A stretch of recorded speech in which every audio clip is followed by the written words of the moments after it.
Assalamualaikum warahmatullahi wabarakatuh.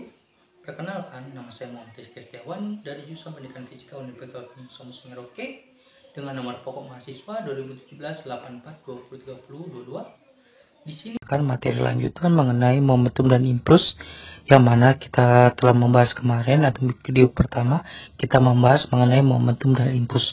Selanjutnya pada video ini kita akan membahas tentang teorema momentum dan impuls serta hukum kekekalan momentum yang mana itu merupakan materi selanjutnya pada bab ini.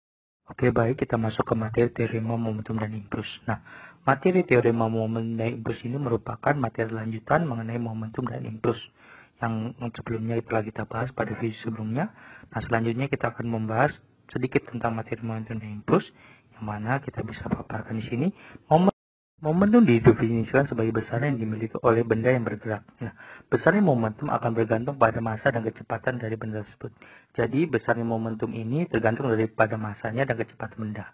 Nah, momentum ini dilukiskan atau disistematikan dengan rumus yaitu P sama dengan M dikali V. Di P merupakan momentum, M dikali adalah massa, V adalah kecepatan. Sedangkan di sini impuls adalah hasil kali antara gaya rata-rata dengan selang waktu, di mana dituliskan secara matematis yaitu I sama dengan F dikali delta T, di mana I adalah impuls, F adalah gaya, delta T adalah selang waktu. Di sini berdasarkan dari pemaparan materi mengenai momentum dan impuls, sehingga dapat disimpulkan di sini hubungan momentum dan impuls memiliki keterkaitan antara satu sama lain, sehingga momentum dan impuls mempunyai suatu hubungan yang dikenal dengan nama teorema impuls momentum. Nah, bunyi teorema itu sendiri adalah sebagai berikut, yaitu impuls yang dikerjakan pada suatu benda sama dengan perubahan momentum yang dialami benda tersebut, yaitu beda antara momentum akhir dengan momentum awal. Jadi, di sini di bunyi teorema ini bisa dibedakan antara momentum akhir dan momentum awal yang dapat dibedakannya, hingga dapat ditulis secara matematis. Rumusan teorema momentum itu adalah sebagai berikut: I sama dengan delta P sama dengan P akhir dikurang P awal, di mana I berubah jadi V dikali delta T sama dengan MV akhir dikurang MV awal. Nah, untuk memperjelas materi yang telah saya paparkan, yaitu beberapa contoh soal dari materi momentum dan impuls serta teorema momentum dan impuls. Berikut ini ada beberapa contoh soal, yaitu ada 3 contoh soal, di mana yang pertama itu hitunglah besar momentum serangga yang masanya 2 gram yang tengah terbang dengan laju 80 meter per sekon. Terus yang kedua itu sebuah bola tenis bermassa 60 gram dipukul hingga mencapai kecepatan 144 km per jam. Hitunglah impuls bola tersebut. Nah, selanjutnya yang ketiga itu sebuah bola bergerak dengan kecepatan 20 meter per sekon, kemudian dipukul dengan pemukul bola dengan gaya 200 Newton selama 0,000 sekon. Tentukan besarnya impuls gaya pada bola tersebut. Langsung saja kita akan mengerjakan tentang contoh soal tersebut. Langsung saja kita ke contoh pertama ini. Hitunglah besar momentum serangga yang masanya 22 gram yang tengah terbang dengan laju 80 meter per sekon. Nah, di sini kita suruh membahasnya, di mana diketahuinya itu masanya itu 22 kg, kecepatannya adalah 80 meter per sekon. Nah, ditanyakan di sini itu momentumnya. Jadi kita bisa selesaikan di sini dengan rumus P sama dengan M dikali V. Kita tinggal memasukkan angka-angkanya, namun kita bisa perhatikan di masanya situ kan 22 kg. Nah, 22 kg ini kita rubah menjadi kilogram, di mana menjadi 0,022 kg.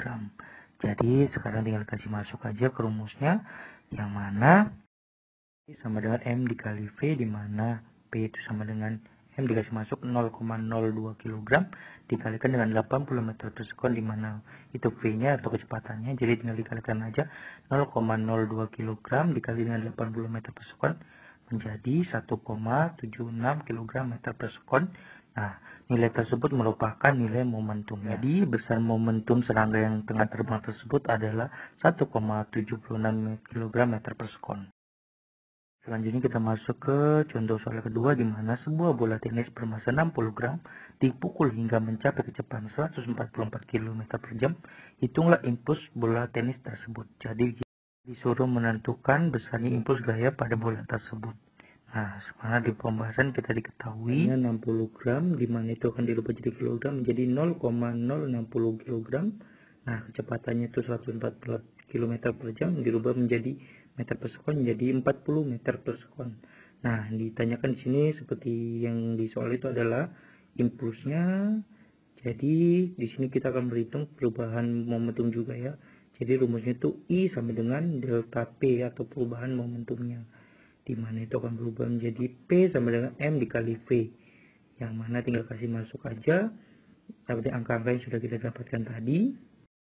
Dengan nilai 0,060 kg, di P-nya itu 40 meter per sekon, jadi tinggal dikalikan jadi 0,060 kg dikali dengan 40 meter per sekon menjadi 2,4 kg meter per sekon. Nah, jadi nilai P ini sudah diketahui di mana 2,4 kg meter per sekon. Nah, seperti yang kita tahu, I sama dengan perubahan momentum. Nah, perubahan momentum sudah didapat itu 2,4 km per sekon. Jadi, kita bisa tahu jadi I-nya itu adalah 2,4 Newton per sekon. Ini dapat disimpulkan nilai impulsnya itu pada bola tenis tersebut adalah 2,4 Newton per sekon. Kita masuk ke soal yang ketiga, yang mana sebuah bola bergerak dengan kecepatan 20 meter per sekon, kemudian dipukul dengan pemukul bola dengan gaya 200 Newton selama 0,0 sekon. Tentukan besar impuls gaya pada bola. Nah, di sini kita tentukan besar impuls gaya pada bola, di mana sudah kita tahu semuanya ya. Langsung aja kita pembahasannya. Diketahui V sama dengan 20 meter per sekon, F sama dengan 100 Newton, T sama dengan 0,001 sekon, di mana IT itu ada waktunya ya. Nah, ditanyakan di sini impulsnya gaya pada bola tersebut. Nah, di sini langsung penyelesaian, di mana rumus impuls sendiri kita ingatkan I sama dengan F dikali delta T. Delta T itu waktunya ya, selang waktunya. Nah, tinggal dikasih masuk saja pada rumus tersebut nilai-nilainya yang mana sudah diketahui, di mana F-nya itu sudah diketahui nilainya itu 2000 Newton per sekon, 0,001 sekon. Jadi tinggal dikalikan saja 2000 Newton dikali dengan 0,001 sekon menjadi 2 Newton per sekon. Jadi dapat disimpulkan besar impuls pada bola tersebut adalah 2 Newton per sekon. Baik, akan kita akan masuk ke materi selanjutnya, yaitu hukum kekekalan momentum. Nah, seperti yang kita tahu, hukum kekekalan momentum menyatakan bahwa jika terdapat gaya luar yang bekerja pada sistem, maka momentum benda sebelum dan setelah tumbukan adalah sama.